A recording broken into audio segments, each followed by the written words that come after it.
সব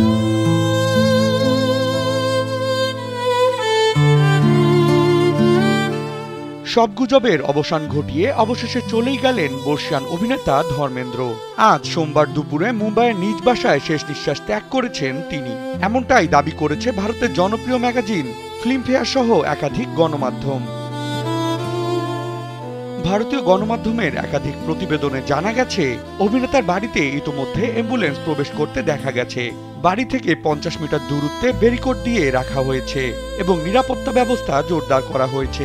বাড়ির ভেতরে বলিউডের অনেক তারকার গাড়ি প্রবেশ করতে দেখা গেছে। এ সময় স্পটে অভিনেতার মেয়ে এশা দেওলকেও দেখা গেছে। অভিনেতাকে ইতোমধ্যে শ্মশানে নিয়ে যাওয়া হচ্ছে। অভিনেতার পরিবারের সদস্যদের পাশাপাশি অন্য তারকারাও শেষবারের মতো ধর্মেন্দ্রকে দেখতে ছুটে যাচ্ছেন। এমন একটি ভিডিও সোশ্যাল মিডিয়ায় ইতোমধ্যে ছড়িয়ে পড়েছে। চলতি মাসের শুরুর দিকে শ্বাসকষ্টজনিত সমস্যা নিয়ে হাসপাতালে ভর্তি হয়েছিলেন ধর্মেন্দ্র। এরপর তিনি সুস্থ হয়ে বাড়িতে ফেরেন। তবে সে সময় তাকে ঘিরে মৃত্যুর গুজব ছড়িয়ে পড়লে ক্ষোভ প্রকাশ করেন অভিনেতার পরিবারের সদস্যবৃন্দ। এদিকে আগামী 8 ডিসেম্বর অভিনেতার 90তম জন্মদিন ঘিরে গ্র্যান্ড সেলিব্রেশনের পরিকল্পনা চলছে বলেও জানা গিয়েছিল।